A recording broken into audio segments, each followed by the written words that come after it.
The Denver Nuggets still without a president of basketball operations, still without a general manager. So as we're watching around the league, the OKC Thunder are currently up 3-2 in the NBA Finals, set with a longtime GM. They seem to be headed in the right direction for years to come. The Indiana Pacers just made another move to trade for their 2027 pick in exchange with the Pelicans during the NBA Finals. You see Buchanan doing a tremendous job building up that team. You're watching around the NBA, Orlando Magic, Memphis Grizzlies. There are teams that are making personnel changes. The Los Angeles Lakers are selling their franchise. They're headed in a new direction, $10 billion across the league. Teams are making major changes from the top to the bottom, and yet the Denver Nuggets are still waiting on who is going to lead them into this next season. Y'all, we're going to talk about all that and more here at Locked On Nuggets.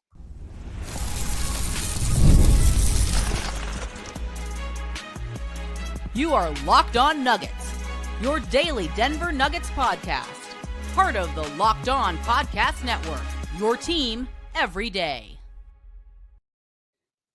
What's going on, y'all? Welcome to Locked On Nuggets. This is your host, Swiper. This is your team every single day. I am so glad to be here with you again, y'all. I haven't seen you, I think, since last Thursday with Ryan and I.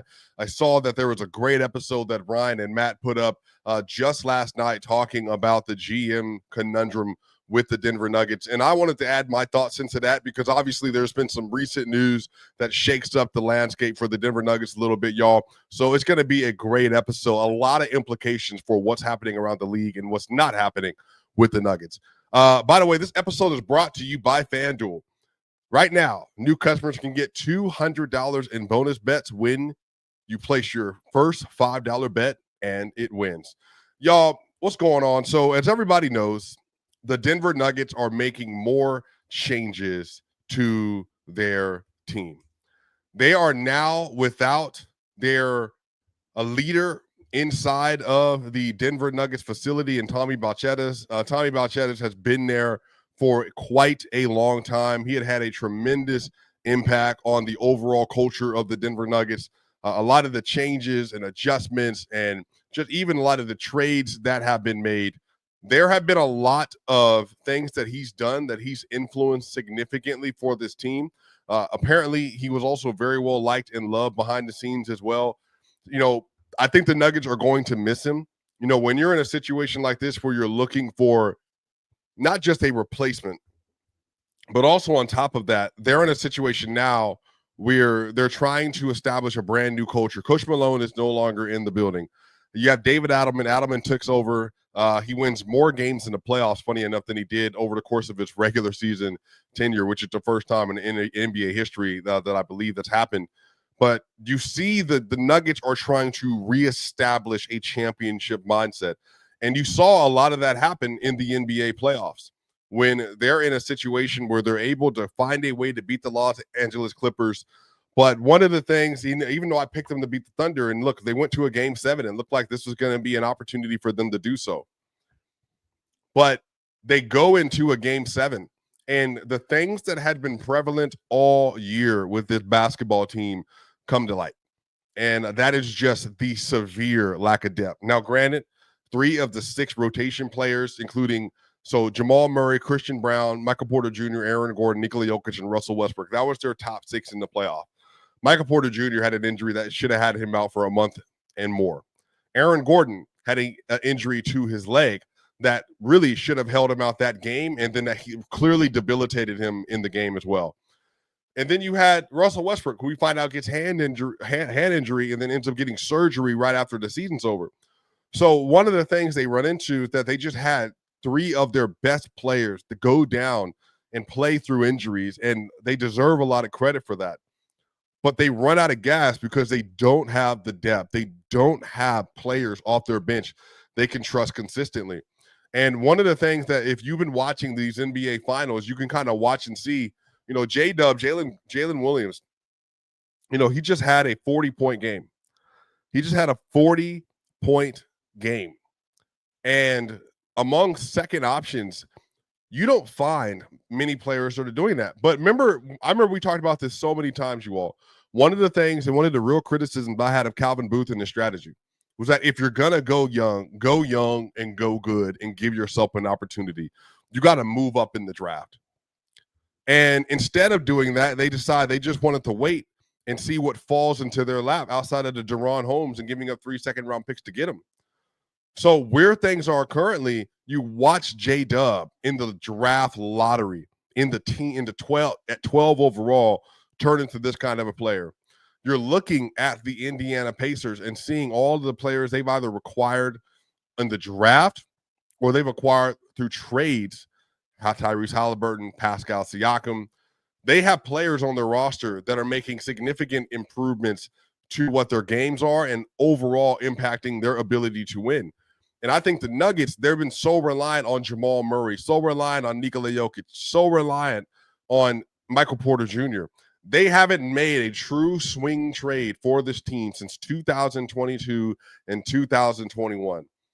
And I think if you're watching the league right now, you see what the Orlando Magic just gave up to get Desmond Bane on the roster. And I think Desmond Bane is a really good player. I think he's going to be really good with the Magic. I love what he brings to the table as a shot creator, as a defender. I think there's going to be some really interesting ways to utilize him.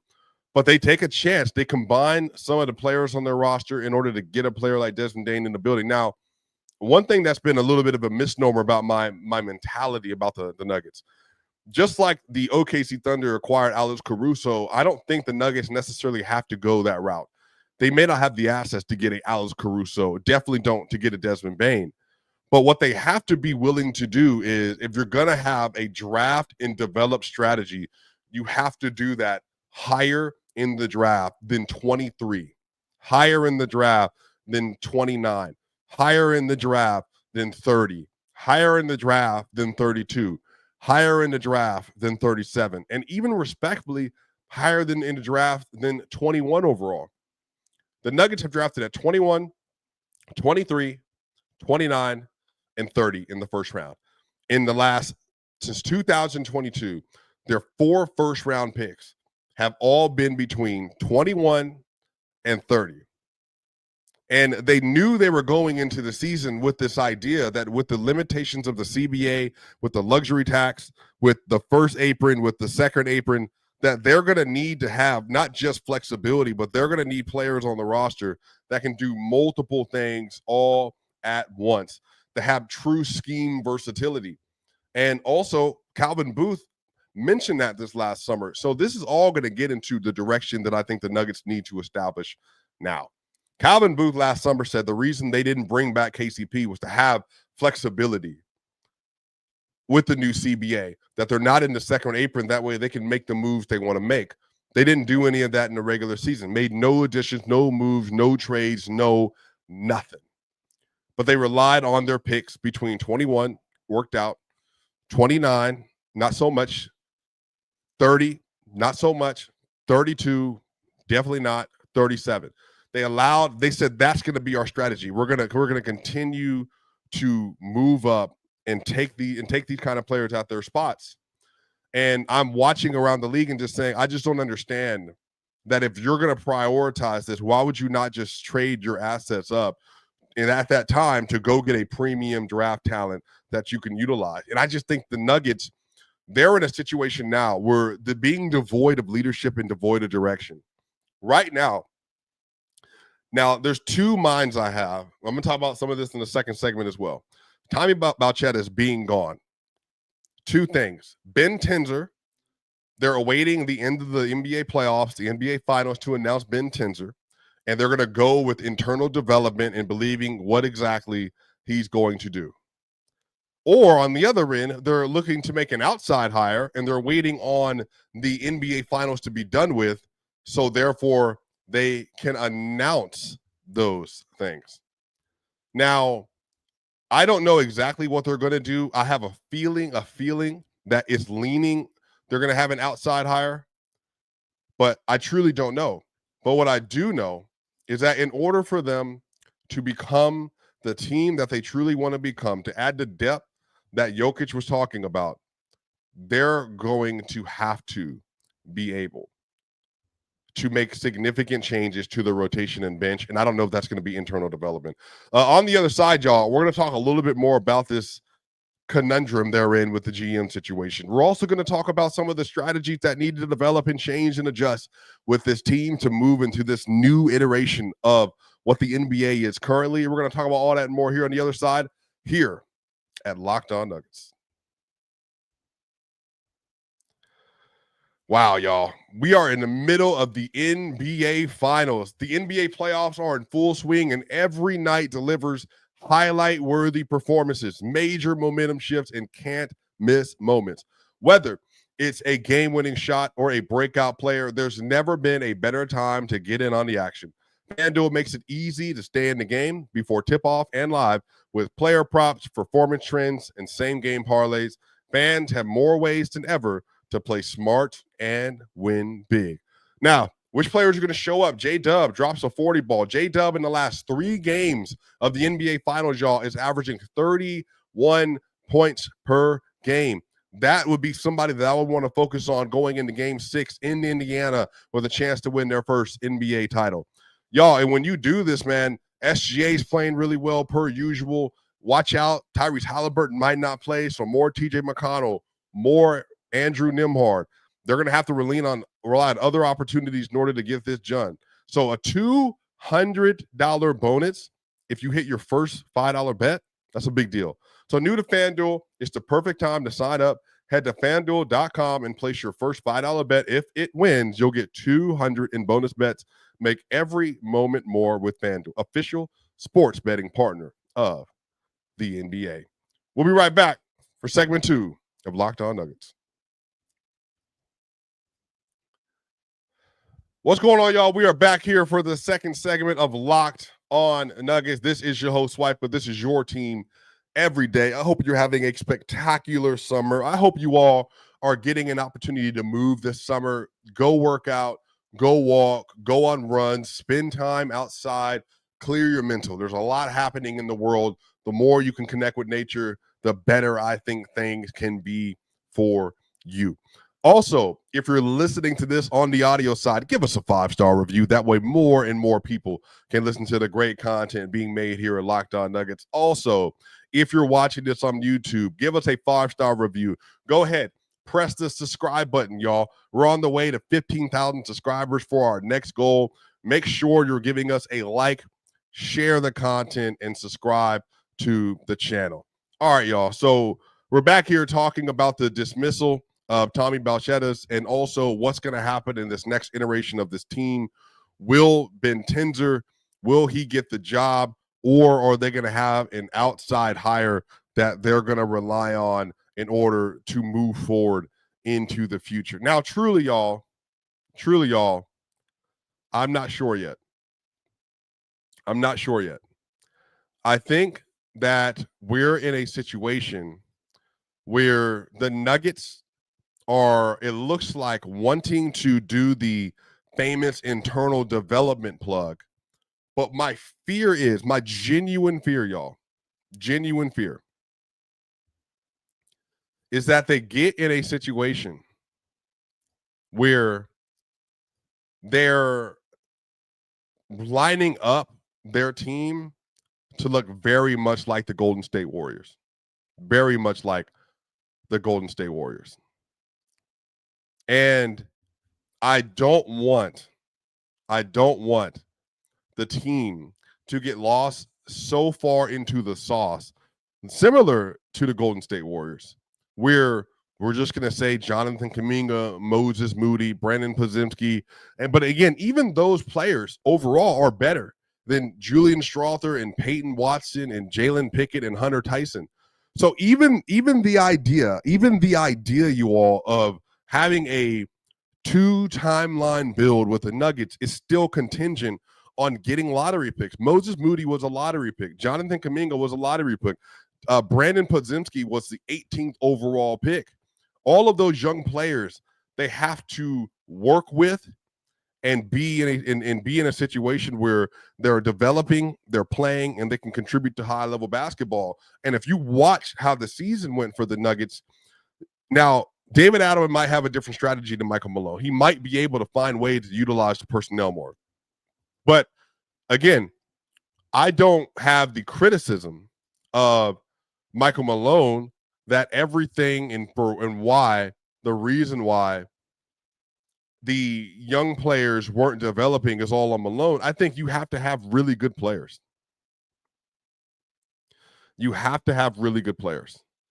It's really that simple. You have to have players that you can trust, players that you know are ready for the moment, and players that are able to do the job. So I don't know. I just think that the Nuggets were not in that situation that they could trust those players to do that. And I think Malone, while he faltered, I think in some way with the Booth-Malone split, I also am looking at the situation and saying objectively, well, who do they want him to play consistently? Again, you're not giving him the 7th overall pick, the 14th overall pick, and the 18th overall pick. And I think that matters if you look at the way the draft, or even Benedict Mathurin for the Pacers, he was the 7th overall pick. Andrew Nembhard's a starter. Andrew Nembhard is a freak of nature. That was the 31st overall pick right behind Peyton Watson. You don't find those players. Toumani Camara, the 57th overall pick for the Portland Trailblazers. Again, that's another gamble. Worked out really well. Got him at the end of the second round. He looks like a future starter in the NBA. So there are players you can find, but relying on a strategy where your whole game plan is in building around your franchise's best player ever is saying, well, you know what? We're just going to really trust our evaluation process and see where we go from there. And again, y'all, it's not that you can't have that mentality, but I think the shift in the mentality is we don't know everything. And that's what the new GM, that's what the ownership, that's their mentality. That needs to be what it is. We don't know everything.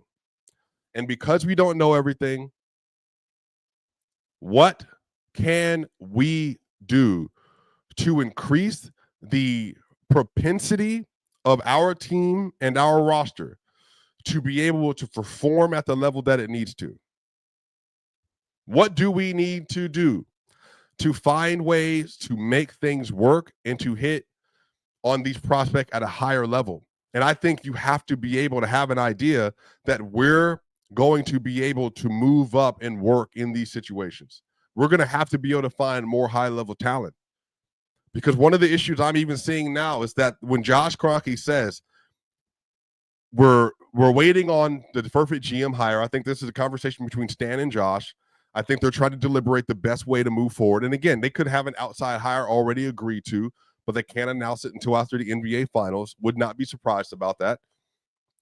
But I do think that in order to have internal development, you got to have internal development with players that are, I think, just more capable than I like. If you told me Christian Brown, Peyton Watson, and Julian Strawther, and you said, okay, that's 3 we're working with, and Deron Holmes, we're working from there. I think that's okay. But what's not going to be good enough is that if the starters go into the next year, unless their energy level at the start of the year is just in a way different place, which is up to Adelman, and they're playing high-level defense from start to finish like they did in 2024. Remember, they didn't even do that in 2023 when they won the title. Through December 22nd, I want to say they were like the 29th ranked defense in the world. And then over the next several games, like the next several months, they were, I think, all the way at high as 6 in the NBA because they just changed things up here. They adjusted their scheme and they started committing bodies to it. I think the Nuggets this next year, based on where things went wrong the last 2 years, they need to come into the season more prepared for the 2023-24 year where they're looking to win as many games as possible. Because I think you just have to be able, but again, that's not just the starters.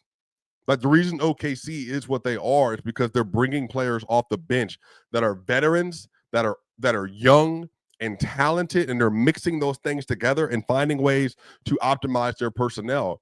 You don't have to win 68 games, but it can't be a struggle bus like it was last year either. There has to be a line. But I think some of that, a lot of that is going to come down to the new GM and president of basketball operations and those conversations with David Adelman about building a team, building the culture, and then from there, finding the players to fit that system best. Because I do not believe that standing pat is a choice. I do not believe that for the Denver Nuggets, that if they simply just run it back, that is going to be good enough to make a necessary difference to change the fate of the last 2 off seasons and then going into the next season. It can't be that. Like, remember, Justin Holiday was added later to the team, and he ended up being a rotation player for the team in the NBA playoffs in 2024. This year, Russell Westbrook ended up being a vet min signing. He's a top 6 rotation player for the roster, and they can't live without him because they don't have the depth. Julian's not ready for that. Peyton wasn't ready for that. Jalen's not ready for it. Hunter Tyson's not ready for it. So you're going to have to find real talent. On the other side, y'all, we're going to talk about why, again, the standing pat part is not a choice, but also, y'all, how should Denver Nuggets fans feel? I think for a lot of people, there's a lot of like, it feels like there are some people that are almost legislating how Nuggets fans should feel. And I'm saying that, like, I want to paint some perspective on why I think this is a bigger deal than some people are giving credit to. We'll talk about all that and more here on Locked On Nuggets.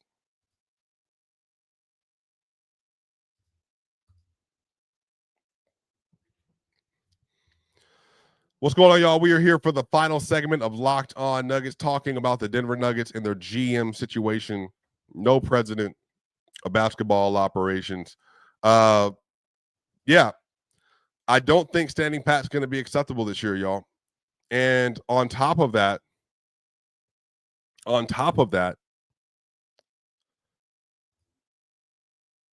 we're in a situation now where the best player in the world has already said, hey, we're not good enough. We're not good enough. We don't have enough off our bench. You watch the other teams around the league, they're going into their depth. They have players they're bringing off the bench. Jokic is already telling you that he doesn't believe, and maybe not believe is a different word than know. Jokic knows they don't have enough off their bench, meaning enough NBA players off their bench to make real moves and real adjustments and real steps forward. Now, for me, y'all, that's everything. Because the best player in the world is already telling you that, like, look, man, like, we don't have to play around about this. Like, I don't have to sit here and pretend that things are okay and things are fine the way they are, because they aren't. They're not. So for me, it's like, all right, well, if your best player is telling you that, if the MVP is telling you that, if he's in a situation where he's looking around the league and he's saying to you and saying to the coaches and everybody else on the Denver Nuggets that, hey, like, you know what, we're still a little bit away, y'all. We got more work to do. We got more to be done. If he's saying that, then I think that needs to be taken with a certain level of credence. That is not going to be acceptable just to run it back. And for me, they better have in their brain let me clarify this, y'all. I want to get the exact days. The exact days. Y'all, the NBA draft is 7 days from now. The NBA draft is 7 days from now. The NBA draft, repeat this, is 7 days from now. What is the Denver Nuggets strategy? Shams already said that he expects a boatload of trades to happen. A boatload of trades. And the Denver Nuggets are still without a decision maker. Yeah. What? Still without a decision maker. And I think that Bruce Brown right now, for Nuggets fans and Nuggets lore, okay, for people that are deep in the Nuggets trenches, Bruce Brown has shown so much love to this team and show so much desire to reconnect with this team that Nuggets fans are already of the mindset that, hey,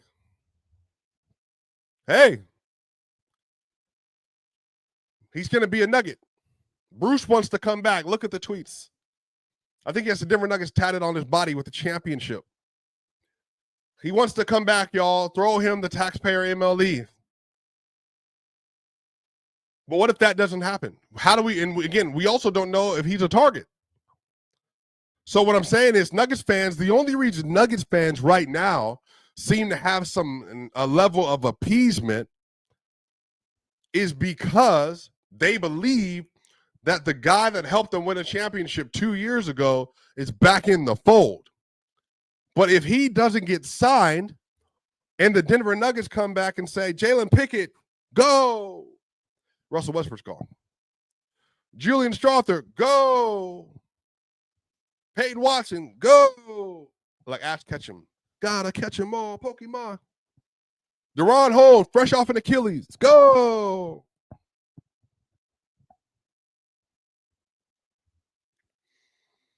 I think that's a very, very, very misguided strategy. But then the question is, what do you want them to do? The money is tight. Well, I mean, the money's tight, but you're also under the second apron on purpose. The whole reason that you said organizationally you're going to be under the second apron is because you want flexibility. Well, you have flexibility. You have literally built-in flexibility based on the parameters you set for the team. Built-in flexibility. So use it. Dario Saric. Right now, again, Nuggets fans are hoping that he rescinds his player option. Or, per Jake Coyne, they're also hoping that he's waived and they're paying out basically $1 million over the next 3 years, and he takes $2 million on his deal this year. He doesn't need to be back. I don't even think he wants to come back, but he wants his money. So the Nuggets can have to waive another Calvin Booth bad decision. So Zeke Naji, the reason why apparently his contract is completely unmovable around the NBA is because teams don't believe in him. So you're saying Michael Porter Jr., based on some reporting, apparently doesn't have a lot of value. The contract doesn't. 2 years left. Zeke Naji doesn't have any value on the contract. 3 years left. Dario Saric doesn't have any value on his contract at all. Negative asset. Had the player option. So that's, again, this is why the whole standing pat thing to me just makes no sense. Because if you know that you need more depth, and you also know that you're going to have more players to play on this team, internal development and just hoping Jamal Murray becomes an all-NBA player is crazy. Just hoping that Michael Porter Jr. becomes an all-NBA player is crazy. And again, Porter, $38 million this year. Dario Saric, $5 million this year. Zeke Naji, $8 million this year. Y'all, by my count, that's $53 million on the roster.